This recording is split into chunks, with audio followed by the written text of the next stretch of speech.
오늘 본문이 포함된 사무엘상 4장에는 이스라엘과 블레셋 사이에 벌어졌던 전쟁 이야기가 실려 있습니다.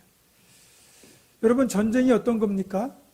남을 죽이고 남의 것을 빼앗고 땅을 빼앗는 지극히 야만적인 행위이기 때문에 사실 전쟁은 없어져야 됩니다. 또 저는 전쟁을 겪어보지 않은 세대입니다. 그런데도 전쟁만큼은 어떤 일이 있어도 겪어보고 싶지 않습니다. 진정한 하나님의 나라는 더불어 살아가면서 함께 평화를 누리는 그런 나라입니다. 원래 하나님께서 그런 나라를 우리에게 만들어 주셨는데 인간의 탐욕과 제약으로 인하여 이 땅에 죄가 들어오면서 서로 뺏고 죽이는 크고 작은 전쟁이 지금도 끊이지 않는 겁니다. 물론 전쟁을 하면 안 되겠지만 전쟁에 대한 대비는 해야 되겠죠. 자신을 지키고 가정을 지키고 공동체를 지키고 나아가 나라를 지키기 위한 전쟁은 필요하다면 어쩔 수 없이라도 치러야 됩니다.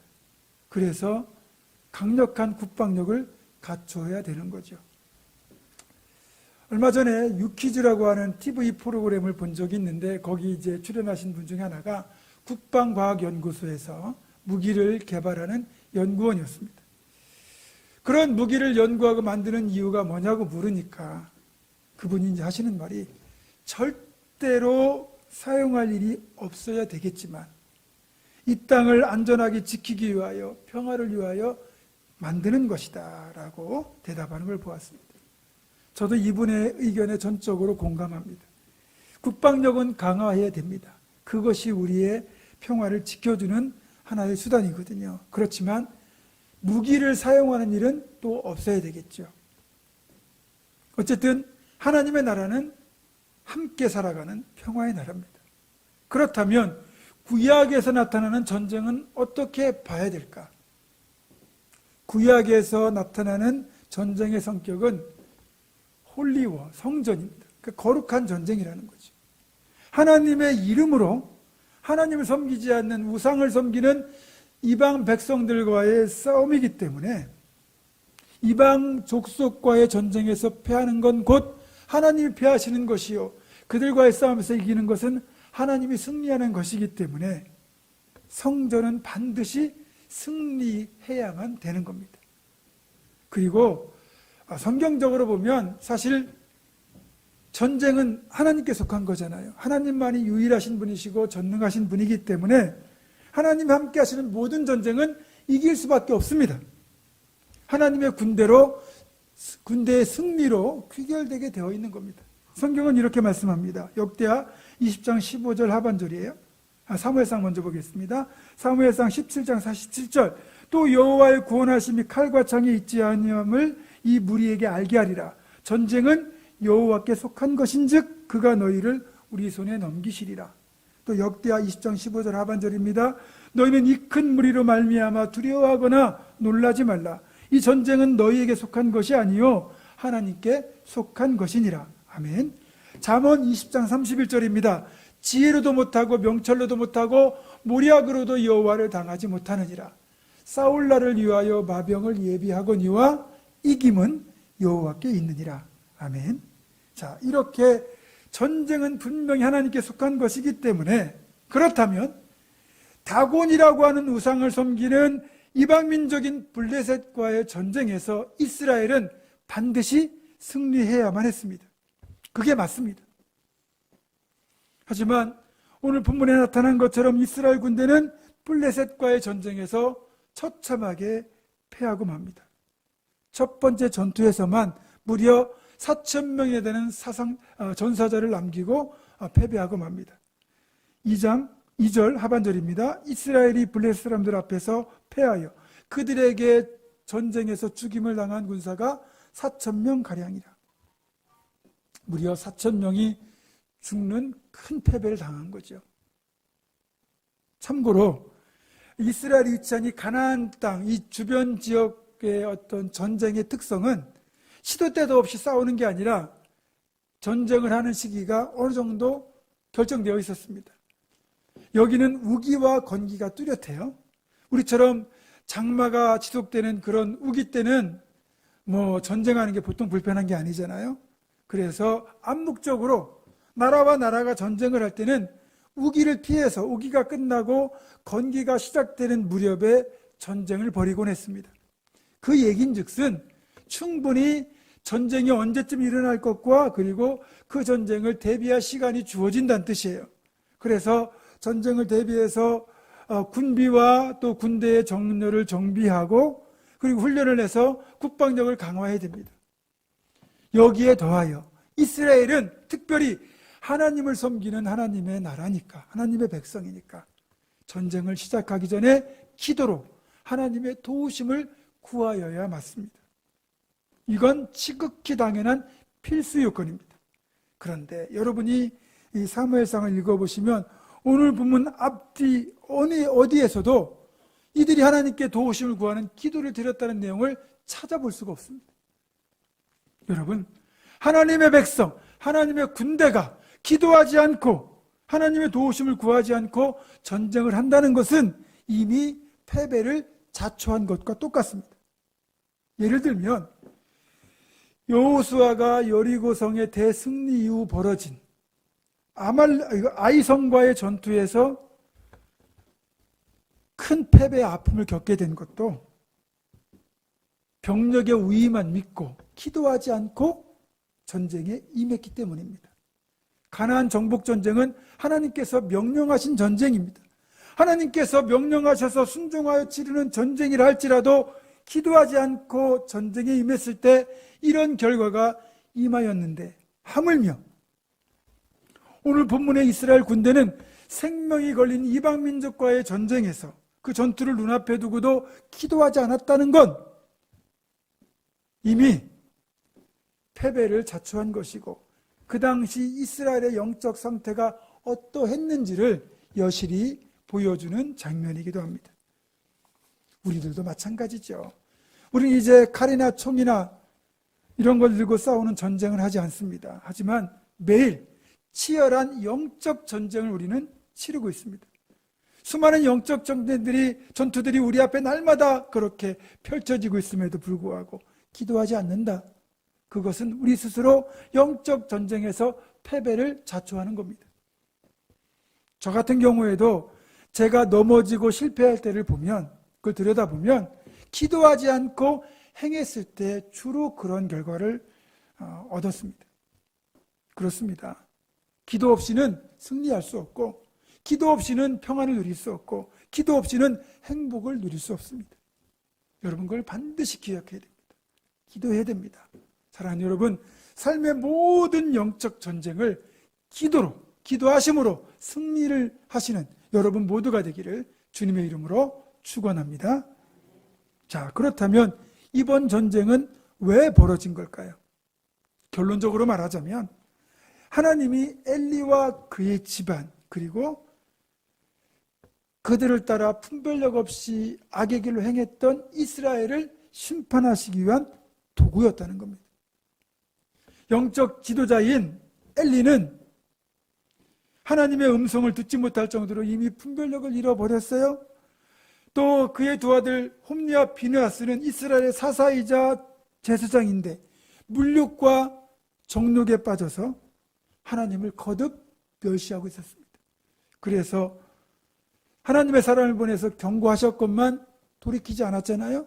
그러니까 지난주에 살펴본 것처럼 어린 사무엘을 통하여 하나님의 음성을 들려주셔서 그의 집에 최후 통첩을 하시잖아요. 그게 3장 12절과 13절에 실려 있습니다. 내가 엘리의 집에 대하여 말한 것을 처음부터 끝까지 그날에 그에게 다 이루리라. 내가 그의 집을 영원토록 심판하겠다고 그에게 말한 것은 그가 아는 죄악 때문이니 이는 그가 자기의 아들들이 저주를 자청하되 금하지 아니하였음이니라. 엘리의 집을 하루에 다 심판하시겠다 분명히 사무엘을 통하여 최후 통첩을 하셨어요. 그러면 그때라도 깨닫고 돌이켜야 되는데 여전히 그들은 죄의 길로 행했습니다. 그래서 하나님께서 엘리와 그의 집안 그리고 이스라엘을 심판하시는 도구로 이 전쟁을 이용하고 계신 건데 그 사실을 전혀 파악하지 못하고 있으니 이미 이들이 얼마나 영적으로 분별력을 잃어버리고 타락했는지 알 수가 있죠. 그러면 이런 전쟁이 벌어졌을 때 하나님을 멸시하는 지도자, 또 그보다 더 심하게 죄악을 행하는 그의 두 아들과 그리고 그들을 따른 이스라엘 백성들, 그들이 벌이는 전쟁에 하나님 함께 하시겠습니까? 당연히 패배할 수밖에 없죠. 절대로 이길 수가 없는 전쟁인 겁니다. 그런 상황에서 벌어진 블레셋과의 전투에서 이스라엘은 첫 번째 4,000명의 전사들을 내면서 패배하고 말았습니다. 첫 번째 전투에서 대패를 하니까 긴급하게 이스라엘 진영에서 지휘관들과 장로들이 모여서 비상대책회의를 열었습니다. 그리고 대책을 논의하게 되죠. 우리가 볼 때는 패배의 원인이 분명하잖아요. 그러면 비상대책회의에서는 이런 결론이 나와야 됩니다. 우리가 패배한 것은 다 우리의 죄악 때문이다. 우리들이 먼저 옷을 찢고 마음을 찢고 하나님 앞에 회개하고 그리고 그분의 도우심을 구하자. 이 결론이 나와야 됩니다. 그런데 안타깝게도 대책회의에서 나온 결론은 언약궤를 이용하자는 거였어요. 언약궤가 가지고 있는 능력을 활용하자는 거죠. 언약궤의 능력을 이용하자는 결정은 우리가 보더라도 정말 어처구니 없는 대책이라고 할 수 있는데, 어쨌든 대책회의의 결정에 따라서 홈리와 비느하스가 실로에서 언약궤를 운반하여 전쟁터로 향하게 됩니다. 홈리와 비느하스는 이 발걸음이 자신들의 죽음을 재촉할 것이라는 사실을 까맣게 모르고 있죠. 그저 언약궤를 운반하며 언약궤를 책임지고 있다는 그 사실에 의스대며 전장으로 향하고 있습니다. 드디어 언약궤가 이스라엘 진중에 도착했다는 소식이 들려옵니다. 전투에서 패배한 뒤에 두려움에 사로잡혀 사기가 저하했던 이스라엘 군대가 언약궤가 도착했다는 소식을 듣고는 이제 사기가 하늘을 찌를 듯 채워져 가지고 환호성을 지르기 시작합니다. 그리고 그들이 지르는 환호성이 얼마나 컸든지 그 소리가 상대방 블레셋 진영에 들릴 정도였습니다. 그 소리를 듣고는 블레셋 군대가 이게 무슨 일인가 정탐꾼을 보내서 알아보니까 언약궤가 이스라엘 진영에 도착한 거죠. 이 소식을 듣고 블레셋 군대가 두려움에 떨기 시작합니다. 8절입니다. 화로다. 누가 우리를 이 능한 신들의 손에서 건지리요. 그들은 광야에서 여러 가지 재앙으로 애굽을 친 신들이니라. 블레셋 사람들도 언약궤와 함께 하시는 하나님의 능력을 이미 익히 들어서 잘 알고 있습니다. 이집트에서 10가지 재앙을 내리신 일, 홍해바다를 가르신 일, 그리고 광야 40년 동안 이들을 이끌고 가나안 땅까지 이끌어 들이신 일, 모든 걸 알고 있죠. 그 능력의 신의 상징인 언약궤가 이스라엘 진중에 들어왔으니 우린 다 죽었다. 이렇게 두려움에 사로잡힌 겁니다. 그러면 무서워서 도망가든지 꼬리를 내려야 되는데 그 반응은 전혀 뜻밖입니다. 9절입니다. 너희 블레셋 사람들아 강하게 되며 대장부가 되라. 대장부같이 되어 싸우라. 오히려 이 사람들이 결사각오, 죽을 각오로 전투에 임하는 겁니다. 그래서 벌어진 두 번째 전투에서 결과는 참혹할 정도로 이스라엘의 완벽한 패배였습니다. 1차 전투에서 4,000명이 죽었는데 2차 전투에서 무려 3만 명이 죽고 이스라엘 군대가 뿔뿔이 흩어지고 말았습니다. 언약궤까지 들고 나갔지만 전쟁의 결과는 이렇습니다. 그날 3만 명이 죽고 홈리와 비느하스도 죽고 들고 나갔던 언약궤마저 블레셋 군대에게 빼앗기고 말았습니다. 오늘 본문이죠. 10절 11절 다시 읽어드립니다. 블레셋 사람들이 쳤더니 이스라엘이 패하여 각기 장막으로 도망하였고 살육이 심히 커서 이스라엘 보병에 엎드러진 자가 3만 명이었으며 하나님의 궤는 빼앗겼고 엘리의 두 아들 홈리와 비느하스는 죽임을 당하였더라. 처참하죠. 승리의 상징인 언약궤, 하나님의 임재의 상징인 언약궤까지 들고 갔음에도 왜 전쟁에서 패하고 언약궤를 빼앗기게 되었는지 그 부분에 관한 설교는 다음 주에 한번 짚어보도록 하겠습니다. 어쨌든 제가 오늘 설교를 통해서 여러분에게 드리고 싶은 설교의 요지는 뭐냐? 하나님의 경고를 끝까지 무시하고 하나님을 멸시하고 죄악의 길로 행하면 하나님은 반드시 심판을 행하신다는 겁니다. 어느 누구라도, 어느 공동체라도 잘못된 길로 행하면 하나님은 여러 차례 경고를 보내십니다. 그래도 돌이키지 않으면 심판하시겠다는 최후 통첩을 하죠. 이 최후 통첩을 듣고 그때라도 깨닫고 돌이키면 살 길이 있는데, 그래도 돌이키지 않으면 하나님은 하나님의 때에 그들을 심판하신다는 거죠. 여기에서는 엘리의 집안도 예외가 될 수는 없었습니다. 한편 초조한 마음으로 전쟁터의 소식을 기다리고 있던 엘리는 이제 전쟁터에서 전령이 도착하여 듣는 소식을 듣습니다. 전하는 소식을 듣습니다. 17절입니다. 소식을 전하는 자가 대답하여 이르되 이스라엘이 블레셋 사람들 앞에서 도망하였고 백성 중에는 큰 살육이 있었고 당신의 두 아들 홈니와 피느하스도 죽임을 당하였고 하나님의 괴는 빼앗겼나이다. 이 참혹한 소식을 듣던 엘리는 하나님의 괴를 빼앗겼다는 소리를 듣는 순간 그만 앉아있던 의자에서 뒤로 넘어져서 목이 부러져 즉사합니다. 그리고 그때쯤 엘리의 며느리, 그러니까 비느하스의 아내가 출산을 하고 있었는데 전쟁에서 패했고 남편이 죽었고 시아버지가 죽었고 괴가 빼앗겼다는 소식을 들으면서 결국 출산 중에 또 죽고 맙니다. 하나님의 심판을 받아 하루아침에 엘리의 집안이 완전히 풍비박산이 된 거죠. 여러분, 두렵지 않습니까? 끝내 돌이키지 않는 엘리의 집안에 하나님이 이렇게 두려운 심판을 행하셨습니다. 이처럼 하나님이 작정하시고 심판을 행하시면 하나님의 행하심은 결코 막을 수 없습니다. 어느 누구도 그 심판을 절대로 피할 수 없다는 사실을 우리는 알아야 됩니다. 그런 하나님의 심판, 일하심을 여실히 보여주는 사례가 바로 아합입니다.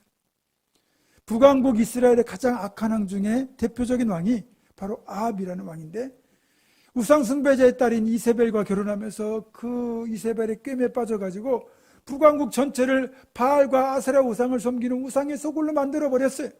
하나님 앞에 너무 큰 죄를 지었죠.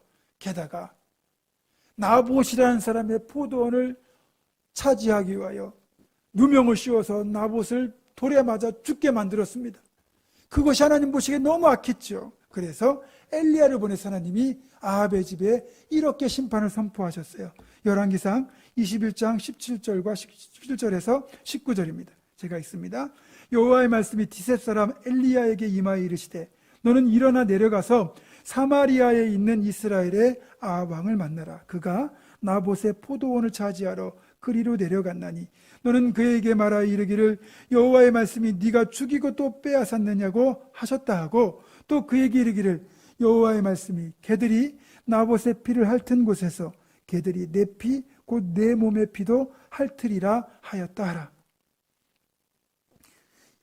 이 심판의 선포를 들었으면 아합이 하나님 앞에 진심으로 회개하고 뉘우쳐야 되는데 그렇지 않고 여전히 죄의 길로 행합니다. 그로부터 3년 뒤 아합이 이웃 국가인 북쪽에 위치한 아람이란 나라에 대하여 전쟁을 일으킵니다. 빼앗긴 땅을 되찾겠다는 거예요. 자기의 군사력이 우월하다고 믿은 거죠. 그래서 그 전쟁을 시작하기 전에 선지자들을 불러 모읍니다. 그리고 묻습니다. 우리가 이 전쟁에 올라갈 거냐 말 거냐. 그랬더니 선지자들 전체가 다 이 전쟁에 올라가시면 하나님께서 무조건 승리를 주실 겁니다라고 얘기를 하는 거예요. 다 거짓 선지자들이죠. 그런데 미가야라고 하는 선지자 한 사람만 하나님이 이 전쟁을 통하여 당신을 죽이려고 작정하셨다. 그렇게 불길한 예언을 합니다. 아합이 애써서 이 미가야의 예언을 무시하지만 한편은 또 깨름칙했는지 전쟁터에 나가면서 왕이 입는 갑옷을 입지 않고 일반 병사의 갑옷으로 갈아입습니다. 아무래도 왕이 전쟁터에 나가면 적군의 표적이 되잖아요. 실제로 아람 군대는 어떻게 명령을 내리냐면 다른 사람 치지 말고 이스라엘 왕만 노려라. 그런데 왕의 갑옷을 입지 않았으니 알아볼 수가 없죠. 아람 군대는 그래서 아합을 찾아내지 못합니다. 아합의 계략이 성공한 듯 보여요. 그런데 하나님이 이 전쟁을 통하여 아합을 심판하시기로 작정을 하시니까 어떻게 행하시느냐? 아람 병사 하나가 그냥 이스라엘 진영을 향해서 화살 하나 쐈어요. 근데 그 화살이 날라와서 갑옷슬기, 그러니까 갑옷과 갑옷을 입는 그 틈 사이 있죠. 이 벌어지는 틈, 그 사이에 정확히 꽂힌 겁니다. 화살이 깊이 박혔어요. 그래서 피를 많이 흘리게 되는데, 전쟁이 워낙 격렬하니까 전쟁터에서 빠져나와서 치료할 틈이 없는 거예요. 그러니까 하루 종일 아람 군대에 싸우다가 피를 너무 많이 흘려가지고 아합이 그만 전쟁터에서 죽고 맙니다. 그리고 그 아합이 타고 있던 병거 있잖아요. 그거를 이제 가져다가 연못에다 씻습니다. 그 병거에 아합의 피가 묻어 있는데 그 피가 연못물에 이렇게 씻기고 그 연못의 물을 개들이 핥아먹게 되죠. 하나님의 심판의 예언이 그대로 이루어진 겁니다. 아합은 변장까지 하면서 심판을 피하려고 했지만 하나님은 우연히 쏜 화살에 맞게 하심으로 심판을 행하셨습니다. 하나님이 심판을 행하기로 작정하면 절대로 피할 수가 없습니다. 그러면 다시 본문의 상황으로 돌아가 보겠습니다. 하나님께서 어떻게 엘리와 또 홈리와 비느하스 이 집안을 심판하시느냐? 첫 번째 전투에서 패배한 뒤에 대책 회의에서 결국 언약궤를 동원하자는 결론이 나오잖아요. 자, 홈리와 비느하스는 사사겸 제사장으로서 언약궤를 책임지는 사람들입니다. 그러면 실로의 성소에 모셔져 있던 언약궤를 전쟁터로 가지고 가려면 반드시 홈리와 비느하스가 언약궤를 운반해야 됩니다. 동행을 해야 됩니다. 피할 수가 없어요. 변명할 수가 없습니다. 가고 싶지 않아도 안 갈 수가 없어요. 장로들의 결정이니까. 솔직히 언약궤를 동원하면 전쟁에서 이길 수 있다고 생각하는 대책까지도 하는 대책을 내리게 된 이유는 뭐냐? 그래야만 홈리와 비느하스를 전쟁터로 끌어들이거든요. 그래서 엘리와 그의 집안에 이 전쟁을 통하여 하나님이 심판을 하시려고 작정하셨기 때문에 그런 결론이 나온 겁니다. 홈리와 비느하스는 어쩔 수 없이 그래서 언약궤를 메고 전쟁터로 행하게 되죠. 그리고 그 전쟁터에서 결국 홈리와 비느하스는 죽게 됩니다. 하나님이 심판하시겠다고 작정하면 하나님은 반드시 심판을 행하시고 그 누구도 그 심판을 피할 길이 없습니다. 너무나도 사모하는 예쁜 여자를 보고 결혼하고 싶었던 한 남자가 하나님께 갑자기 기도했습니다. 하나님, 저 여자와 결혼하게만 해주시면 저는 절대로 바람을 피지 않겠습니다. 제가 바람을 피운다면 그때는 저를 죽이셔도 좋습니다. 그 정도로 간절한 기도가 통했는지 그 여자의 마음을 얻어 결혼을 하게 됐어요. 그리고 시간이 흐른 뒤에 이 남자가 바람을 피게 됐습니다. 바람을 피면서도 자기 했던 기도가 있잖아요. 늘 불안한 거예요. 근데 아무 일도 안 일어나는 겁니다. 죽지도 않는 겁니다. 그러니까 대담해져가지고 몇 차례 바람을 더 폈어요. 그러던 어느 날 배를 타고 볼일을 보기 위해서 이제 바다를 건너가게 되는데 갑자기 큰 파도가 일어나고 풍랑이 일어나면서 배가 뒤집힐 위기에 처하는 겁니다. 그 순간 그 약속이 생각나면서 두려운 마음이 들어가지고 생각을 하는데 지금 이 배에는 나 말고도 100명이나 더 탔는데 설마 나 한 사람 죽이시려고 이 배를 하나님이 엎으시겠어? 라고 생각하는 순간 하늘의 소리가 들려왔습니다. 내가 너 같은 놈 모으느라고 3년이나 걸렸다. 여러분, 하나님이 심판하시려고 작정하면 그 대상자는 피할 길이 없어요. 이건 분명한 진리입니다. 특히 이 땅의 삶이 끝나는 그 마지막 날 하나님의 심판을 피할 자는 아무도 없습니다. 제 아무리 권력자, 능력자, 힘센 자, 부자라 할지라도 하나님의 심판은 반드시 받아야 된다는 겁니다. 히브리서 9장 27절입니다. 한 번 죽는 것은 사람에게 정해진 것이요 그 후에는 심판이 있으리니. 죽을 수밖에 없고요 심판을 받을 수밖에 없어요. 솔직히 우리는 착하게 살려고 애를 쓰잖아요. 그래도 그런데 세상을 보면 왜 그렇게 불공정하고 불의하고 불공평하고 그리고 악인이 득세하고 그런 나쁜 사람들이 더 잘 사는지, 살인마와 독재자가 버젓이 활개치고 다니는 그런 세상, 하나님 살아계신다면 왜 그들을 그냥 놔두시는지 이해가 안 될 정도입니다. 특히 선하게 살려는 이들보다 나쁜 이들이 더 잘 살 때 더욱더 그런 생각이 들지요. 그런데 여러분, 그들은 반드시 하나님 앞에 심판을 받게 되어 있습니다. 보세요. 계시록 20장 12절입니다. 또 내가 보니 죽은 자들이 큰 자나 작은 자나 그 보좌 앞에 서 있는데 책들이 펴 있고 또 다른 책이 펴졌으니 곧 생명책이라. 죽은 자들이 자기 행위를 따라 책들에 기록된 대로 심판을 받으니. 자기 행위를 따라 결국 하나님이, 그러니까 우리가 살면서 지은 모든 일들을 행위를 기록해 놓으시고 그 행위를 따라 심판을 하신다는 거예요. 하물며 하나님을 믿지 않고 악의 길로 행했던 자들이 하나님 앞에 어떻게 되겠습니까? 두려운 심판이 임하겠죠. 물론 우리도 하나님의 심판대 앞에 서게 됩니다. 다만 우리는 두려워할 이유가 없어요. 왜냐하면 우리는 예수 그리스도를 구주로 영접했기 때문에 하나님의 심판대는 심판을 받는 심판대가 아니라 칭찬과 상급을 받는 시상대가 될 것이기 때문입니다. 그러나 끝까지 하나님을 멸시하고 복음을 거부한 이들에게는 가장 무섭고 두려운 심판대가 될 겁니다. 요한복음 5장 29절입니다. 선한 일을 행한 자는 생명의 부활로, 악한 일을 행한 자는 심판의 부활로 나오리라. 그러니까 우리가 이제 주님이 이 땅에 재림하시는 날 진정한 심판이 열리게 되는데 우리는 생명의 부활을 얻어요. 그러나 악한 자들은 심판의 부활, 죽음의 부활을 얻게 되는 겁니다. 그리고 고린도후서 5장 10절입니다. 이는 우리가 다 반드시 그리스도의 심판대 앞에 나타나게 되어 각각 선악간에 그 몸으로 행한 것을 따라 받으려 함이라. 여기서 말하는 행한 것을 따라 받는다는 이 말은 살면서 행한 모든 일들, 그것을 따라서 심판을 받는다는 말이지만 핵심은 그거예요. 하나님을 존중했느냐, 멸시했느냐, 그 내용을 가지고 심판하시겠다는 뜻이죠. 말씀드린 것처럼 예수 그리스도를 구주로 영접한 우리들은 당연히 구원을 받습니다. 그건 분명합니다. 그런데 하나님 심판대 앞에서 우리가 상급을 받을지 아니면 너는 도대체 한 게 뭐냐라고 책망을 받을지는 구원받은 이후에 우리의 행위로 결정이 될 겁니다. 그래서 예수를 믿더라도 제대로 살아야 되는 거죠. 사랑하는 성도 여러분, 모든 사람들은 언젠가 하나님 앞에, 하나님의 심판대 앞에 반드시 설 그날이 올 것이고요. 그전이라도 하나님을 멸시하는 자들을 하나님이 심판하시려고 작정하시면 그 심판을 피할 자는 아무도 없습니다.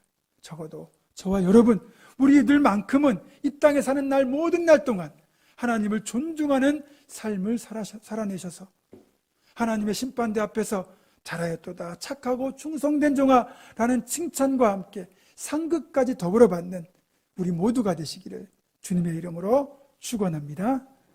기도하겠습니다.